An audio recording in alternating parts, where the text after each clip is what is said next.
இன்னைக்கு மூன்றாவது test match ஆட்டம் டே 2 முதலாவது செஷனை பரபரப்பா நம்ம இந்தியா விளையாண்டு முடிச்சிருக்காங்க. இப்படி இருக்க கோலி சொன்னதை அப்படியே செஞ்ச சிராஜ் அடுத்த நொடியே களத்துல நடந்த அதிசயமான சம்பவம். இன்னைக்கு மார்னிங் செஷன்ல நம்ம இந்தியா ஆஸ்திரேலியா அணியை கதற விட்டு தற்போது இந்த கப்பா டெஸ்ட் மேட்ச் ஆட்டத்துல இந்தியா நல்ல லீட் இப்ப எடுத்திருக்காங்க. அந்த வகையில நேத்து டே 1 13 ஓவர்கள் மட்டுமே வீசப்பட்டு 28 ரன்கள் மட்டும்தான் ஆஸ்திரேலியா எடுத்திருந்தாங்க. இப்படி இருக்க இன்னைக்கு இரண்டாவது நாள் ஆட்டம் நடக்குமா அப்படின்னு எதிர்பார்த்துக்கிட்டு இருந்த நிலையில இன்னைக்கு காலையில இருந்து மழை இல்லை, ஆனா வெயில் அடிக்க ஆரம்பிச்சது. அதனால இன்னைக்கு கூடுதல் ஓவரா 10 ஓவர்கள் வீசப்படும் அப்படின்னு ஆட்டம் குறிப்பிட்ட நேரத்தை விட அரை மணி நேரம் முன்னாடியே 5:20க்கே இன்னைக்கு ஆட்டம் துவங்கப்பட்டிருந்தது. ஸோ பேட்டிங் பண்ண வந்த ஆஸ்திரேலியா அணி பக்கம் பும்ரா மூன்றாவது ஓவர்லயே கவஜா விக்கெட்டை வீழ்த்தினாரு.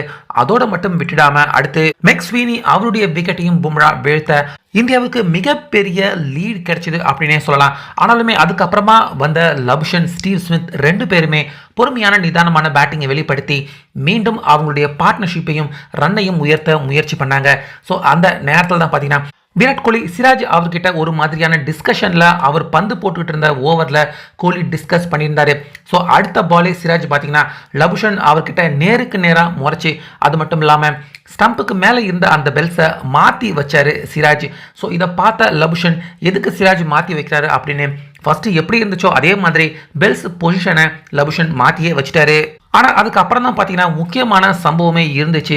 ரோஹித் சர்மா சிராஜ் ஓவர் முடிஞ்சதுக்கு அப்புறமா நிதிஷ் ரெட்டி அவரை போலிங் போட கூப்பிட்டாரு. அந்த ஓவரில் இரண்டாவது பால்லையே நிதிஷ் ரெட்டி லபுஷன் அவருடைய விக்கெட்டை வீழ்த்தினாரு.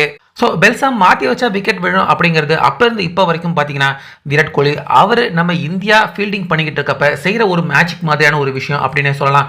அதே மாதிரியான ஒரு சம்பவத்தை இன்னைக்கு கோலி அவர் செய்யாமல் சிராஜ் அவரை விட்டு செய்ய வச்சாரு.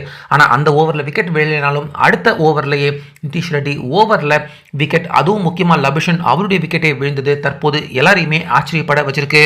அந்த வகையில் இன்னைக்கு கரெக்டாக லஞ்ச் நடக்கிறப்பவே பார்த்தீங்கன்னா நம்ம இந்தியா 3 ஆஸ்திரேலியா முக்கியமான விக்கெட்டுகளை வீழ்த்தி 108 ரன்கள் மட்டுமே ஆஸ்திரேலியா தற்போது இன்னைக்கு டே 2 முதலாவது செஷன் முடிகிறப்ப அவங்க எடுத்திருக்காங்க. மேலும் ஆஸ்திரேலியா பேட்ஸ்மேன்கள் அவங்க பேட்டிங் பண்ண கஷ்டப்படுற மாதிரி தான் பிச் இருக்கு அப்படிங்கிறதால கண்டிப்பா இன்னைக்கு டே முடியறதுக்கு உள்ள கண்டிப்பா ஆஸ்திரேலியா ஆல் அவுட் ஆவாங்க அப்படிங்கிற மாதிரி தான் எதிர்பார்க்கப்படுது. ஸோ என்ன நடக்க போகுது அப்படிங்கிறத பொறுத்திருந்து பார்க்கலாம்.